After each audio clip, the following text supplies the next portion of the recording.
Tony Singh. Tony is an amazing individual, and I've had such a great pleasure of spending time with Tony. We've done a podcast together, and her story is so rich.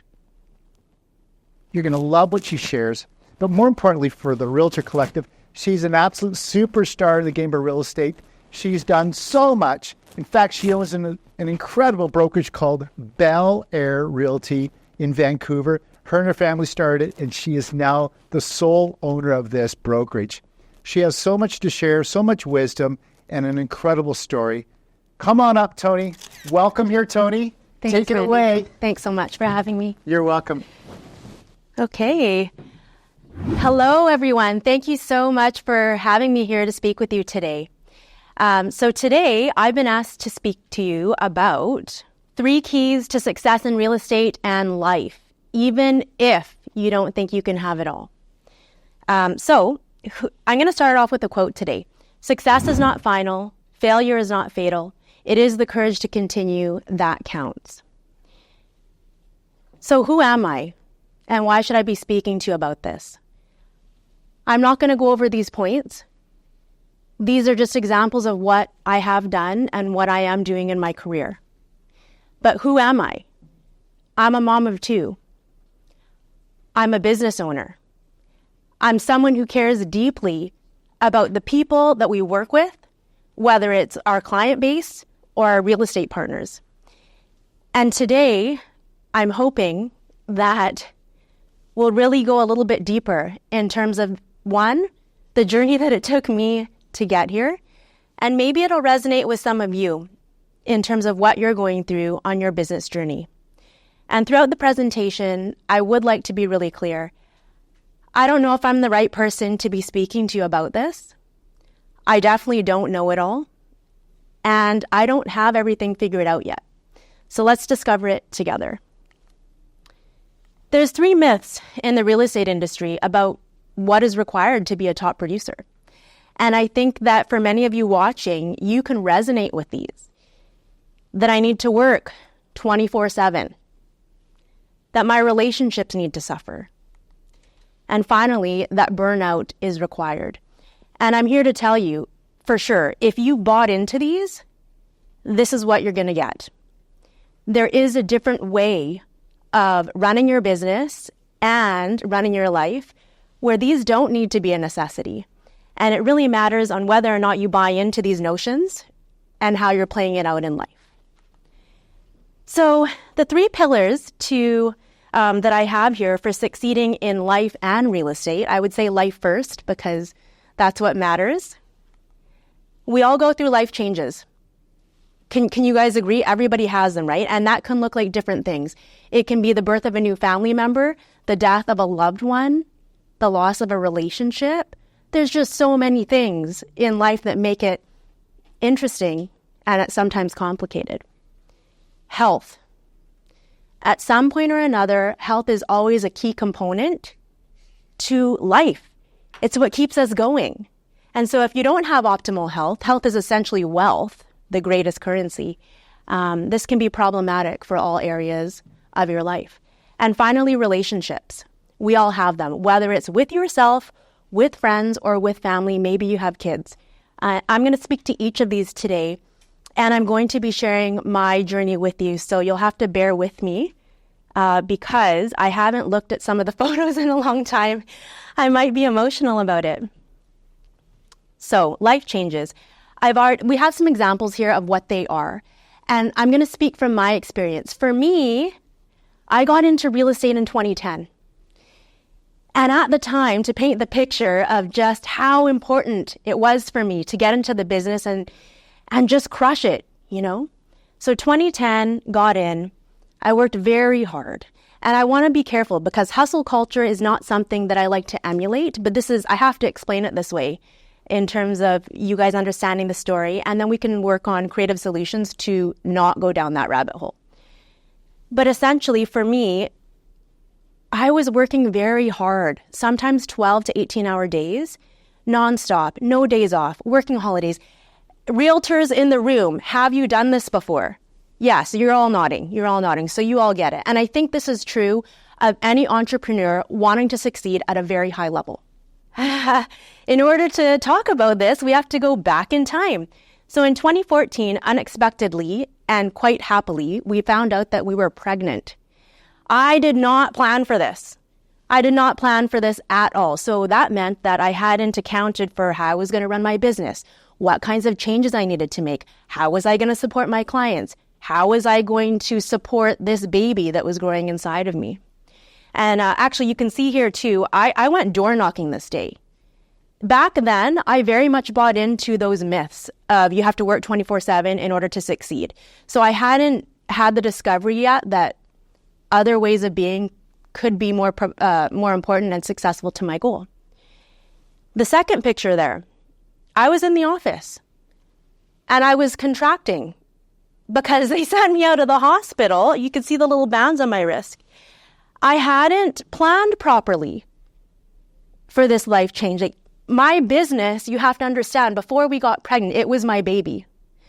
I wanted it so bad. And I'm not actually afraid or ashamed to say that. That was just the reality. And so looking back, it seems ridiculous that I had no scope of reality in terms of how my life was going to change and how that would affect people.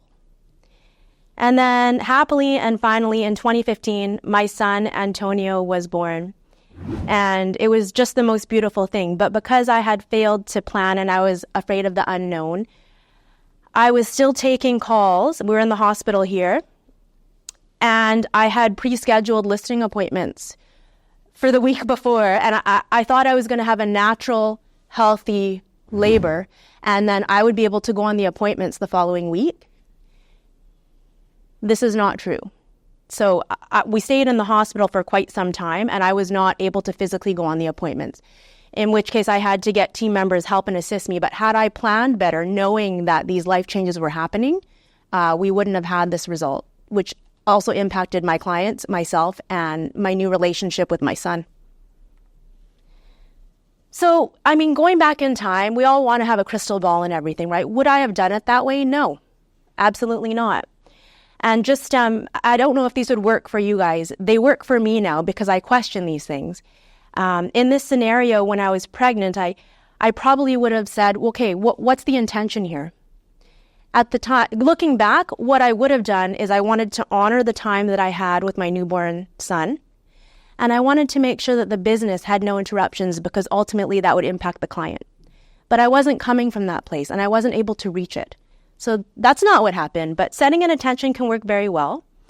At the time, because I was still doing business the same way and I wasn't accounting for things like feeding schedules, changing the diaper, cluster feeding. The women in the background are laughing because they know exactly what I mean.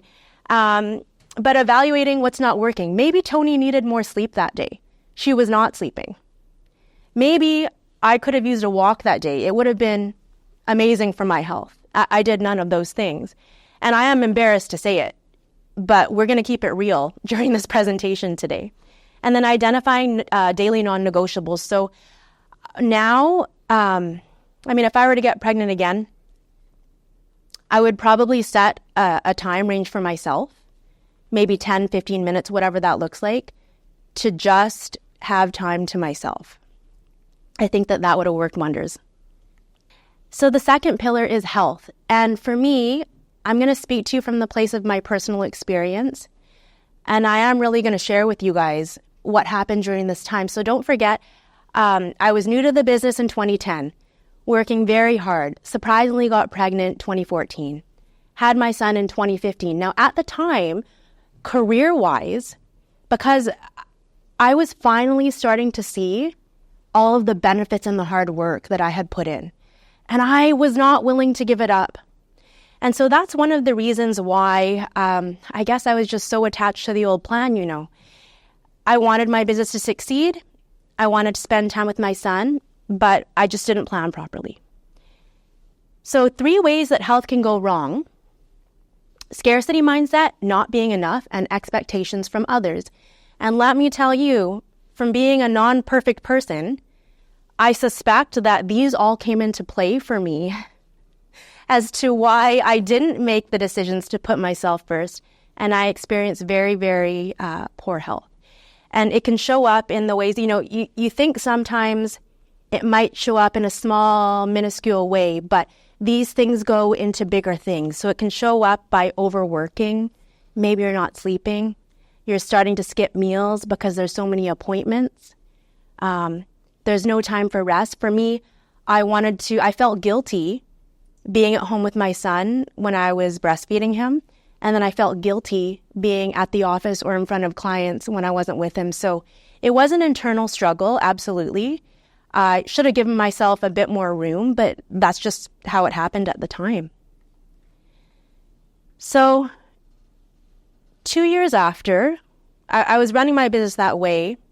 And for 2 years, I was prospecting, growing the business, trying to spend time with my son, but I was ultimately failing at everything. And in 2017 to 2018, it was probably a bit longer. I encountered some really difficult health problems. And in this picture, you can still kind of see, it looks like I'm okay, I'm hooked up to a machine, but there's definitely still some ego there. Like, I can do this. I can just work harder. I can just do more. And I'm going to have the results that I want in my business and with my family. So for me, it looked like hustle with no finish line, lack of nutrition. And you can see in the last picture here, the difference in my face, right? I was exhausted. And when I put this presentation together for you, it was really difficult for me to go back and look at these photos because I purposely tried to forget this time in my life. And I think it was around, a year and a half with one relapse. So what ended up happening was, from running my body that way and my business that way and not doing the things that I needed to do to nourish myself, I ended up, the Lyme disease ended up coming out, and autoimmune conditions, which were really, really awful. I was in treatment. It was around, on average, 6 days a week, almost for a year. And I was still fielding client calls. So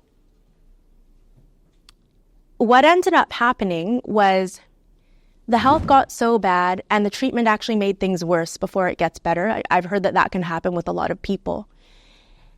And so there were days where, and I didn't realize this, I only say this illustratively so you guys could see how much of a slow learner that I am and how terrible that it actually was. I didn't want clients to know that I was sick. So it took additional energy to sound upbeat and get things done. I was just too exhausted. My husband was concerned. He didn't share this with me until last year, actually. He thought that I was going to die. And he took time off of work because he didn't want me alone with our baby. He was 2 at the time, because he thought I was going to pass out. So this is only new information. It was really that bad. But eventually, I started doing things a little bit differently, and slowly but surely came out of that darkness. So knowing when to say no. The most important thing, right? Creating boundaries. Oh, so important. And what had happened in this scenario was the nurse actually said to me, she said, "You're never going to get better if you keep talking on your phone and messaging people while you're in treatment. You're just getting worse." And she was the smartest lady. At the time, I didn't take it at face value, but I remember this client calling me and saying, "Tony, can you take on this listing and help us find our dream home?" And finally, at that time, because I truly was coming from a place of I physically couldn't do it, I'm not going to be able to service the client in the way that they need, I had to say no. And that was the very first time in saying no to somebody, I'd never said no to clients, that actually it provided me the space and the healing for all of that to transpire and occur. And then obviously rest and self-care, that's self-explanatory. But the final component to really having a fulfilling and abundant life and business, real estate sales business is what we're talking about today, has to do with relationships. So all of these years leading up to this, you can see that I had very negative and detrimental behaviors, and they just didn't serve me well. But for myself, as a new mom at the time and a business owner, I was constantly prioritizing everybody else's needs. And I was still coming from a place of not enoughness. I felt that I was a bad mom, a bad wife, not a good business owner, not a good enough realtor. It was a really awful place to live. So you can see in this picture here, these are some of my relationships. And there were really too many pictures. I couldn't include all of them with other people that are really important to me. But this should give you the visionary example of where I'm coming from. So in the corner there, that was when I gave birth to our second baby, Stevie. And yeah, it was challenging too. I took a little bit more time for myself, but you can see I do have my folder there, the computer there, and I think I was in between breastfeeding her there, but I was doing a bit better. You know, I told you I still don't have everything figured out. The bottom corner, we had a client appreciation party, but all of these relationships and all of these people, they're important to me. And so what was happening was I was constantly sending energy elsewhere, but still I wasn't taking care of myself, which is where the health stuff had happened, right? My real estate team here, very important to be there for the people that you have in your life. And then here's a picture of my family. That's my brother up there. And we're celebrating my husband's birthday in the corner. But do you guys notice something that's missing from this? Like, what is missing? Still didn't have a relationship with myself. Still putting everybody else first. And it really did feel like an internal pull in every direction. So my realization in this was that relationship with yourself is key, and it seems so self-explanatory.